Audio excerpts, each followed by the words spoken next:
Assalamualaikum warahmatullahi wabarakatuh. Terima kasih telah mengklik video ini. Pada pembahasan kali ini kita akan membahas tentang COVID-19 dan bagaimana sikap masyarakat di Desa Tepian Indah dalam menghadapi pandemi COVID-19 yang terjadi saat ini.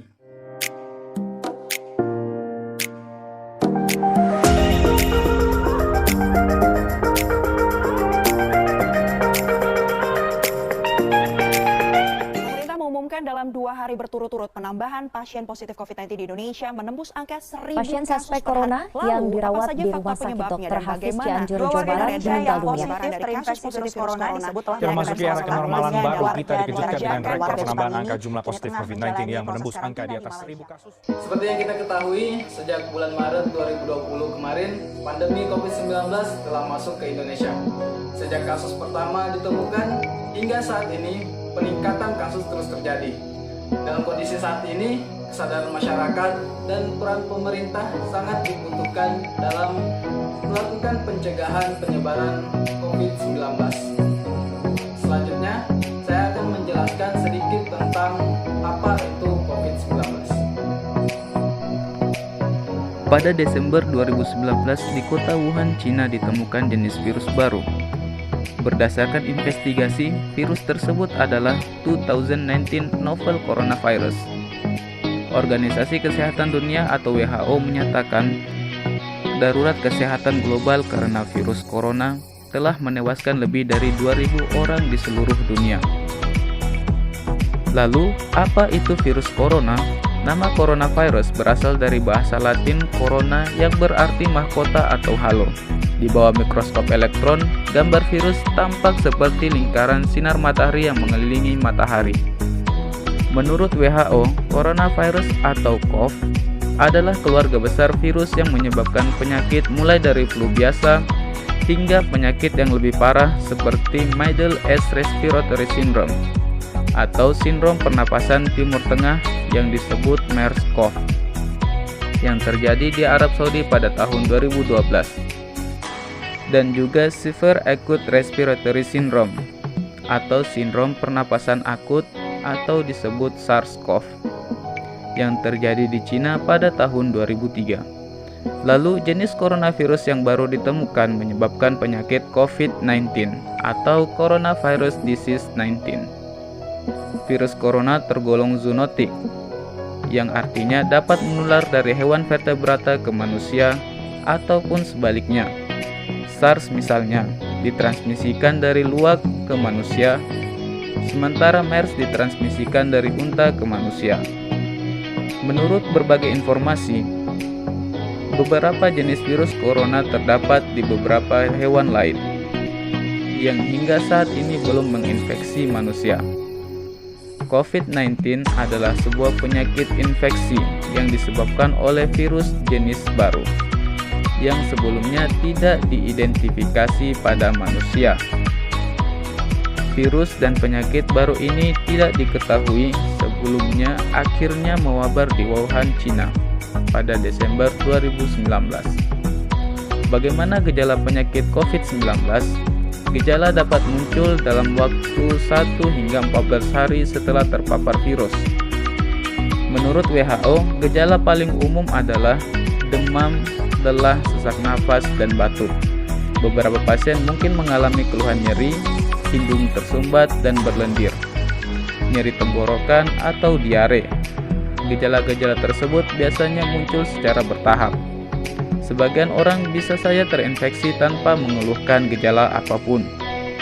Sebagian besar atau sekitar 80% orang dapat pulih dari penyakit tanpa perlu penanganan khusus.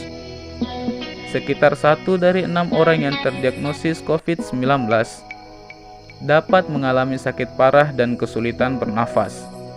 Orang dengan usia lanjut dan orang-orang dengan riwayat penyakit seperti darah tinggi, jantung atau diabetes mempunyai resiko lebih besar untuk mengalami keluhan yang serius. Dalam kasus yang parah, dapat terjadi pneumonia atau penyakit yang menyerang paru-paru, serta kegagalan organ tubuh hingga kematian. Jika memiliki keluhan tersebut dan baru saja kembali dari daerah yang teridentifikasi COVID-19, segera periksakan diri ke dokter. Lalu bagaimana penularan COVID-19? Penularan dapat terjadi melalui droplet atau sebagian kecil dari air liur yang ditularkan dari seseorang yang terinfeksi ketika batuk atau bersin. Hingga saat ini masih dilakukan penelitian tentang cara penularan lain dari COVID-19. Apa yang bisa kita lakukan untuk melindungi diri dan mencegah penularan COVID-19? Hingga saat ini belum ditemukan vaksin untuk mencegah penularan COVID-19. Cara paling baik untuk mencegah infeksinya adalah dengan menghindari paparan virus tersebut.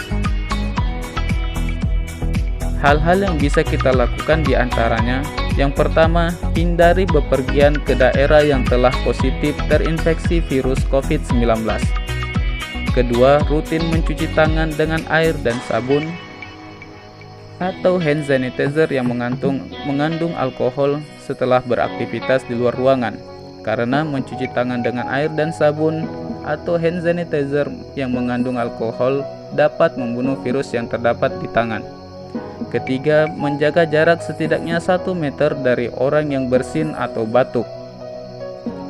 Ketika seorang bersin atau batuk, mereka mengeluarkan droplet dari hidung atau mulut yang mungkin mengandung virus.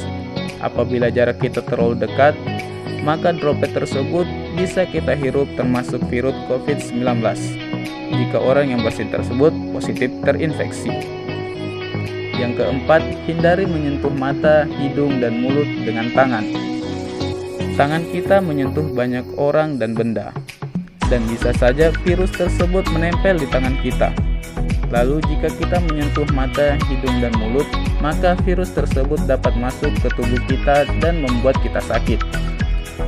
Kelima, pastikan kita menjaga kebersihan saat batuk dan bersin, yaitu dengan menutup mulut dan hidung menggunakan sapu atau tisu.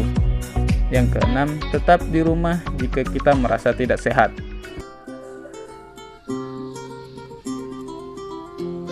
Apakah selama pandemi COVID-19 kegiatannya terganggu atau tidak? Terganggu. Sangat terganggu. Oke. Sangat terganggu. Sangat terganggu. Sangat terganggu. Iya. Oke. Terganggu. Yang terbatas. Cukup terbatas. Mungkin keterbatasannya itu bisa digambarkan Mas, terbatasnya tuh di sekolahnya atau gimana? Di sekolah ya sekarang kita cari jaringannya belajar. Untuk belajar. Ya. Iya. Pertanyaan kedua, tanggapan Bapak tentang pandemi COVID-19 ini bagaimana Pak? Ya, tanggapan saya sebagai masyarakat sih ya mengenai tentang COVID ini sangat-sangat merugikan masyarakat. Yang utama masyarakat pun kesulitan juga untuk beraktivitas karena kebanyakan ketakutan untuk mau beraktivitas karena semua itu kan dibatasi, tidak boleh keluar kemana-mana. Itu yang sangat menjadi istilahnya apa? Masyarakat tidak bisa berbuat apa-apa selama pandemi ini. Tanggapannya ya merugikan semua orang. Merugikan Pak ya? Ada dampak merugikannya? Merugikan. Oke. Pencegahan yang dilakukan selama pandemi COVID-19 ini apa aja Mas? Pakai masker kemana-mana. Pakai masker. Ya, kalau jalan jauh. Selalu cuci tangan. Jaga jarak. Kalau yang paling utama berarti ada juga Mas ya, mungkin ketahanan tubuh dijaga gitu Mas ya. Olahraga. Oke. Kalau untuk pencegahan saya sebagai pribadi ya masker otomatis lah pakai masker. Terus menyiapkan cuci tangan pakai sabun. Nah, itu aja selama ini yang kami utamakan. Kalau untuk kesehatan badan sih yang selalu rutin itu adalah semacam jamu. Nah, itu yang saya pakai semacam serai, jahe, kunyit, gula merah. Itu untuk menjaga ketahanan tubuh Pak. Ketahanan tubuh. Oke. Ya, Pak. Tergantung dari ketegasan pemerintah. Tergantung dari pemerintah. Kalau keluar rumah pakai masker atau enggak Pak biasanya? Kalau Ya, kalau tidak lupa ya pakai. pakai, ya. Oke. Harapan ini Pak, satu lagi terakhir. Harapan Bapak tentang harapan ke pemerintah gimana Pak tentang COVID-19 ini gimana Pak?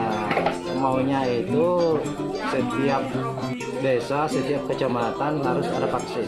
Ada vaksin Pak ya? Oke, siap. Oke, makasih Pak.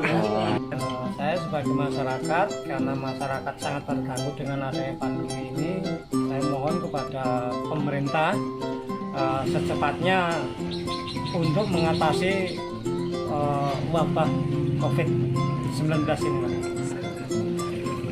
Oke, terima kasih Pak. Mungkin itu saja yang dapat saya tanyakan. Terima kasih atas waktunya. Sekian, terima kasih Pak. Kesimpulan video kali ini, sesuai pengamatan saya sejauh ini, kondisi masyarakat di Desa Tepian Indah mulai beradaptasi dengan kebiasaan kehidupan normal baru.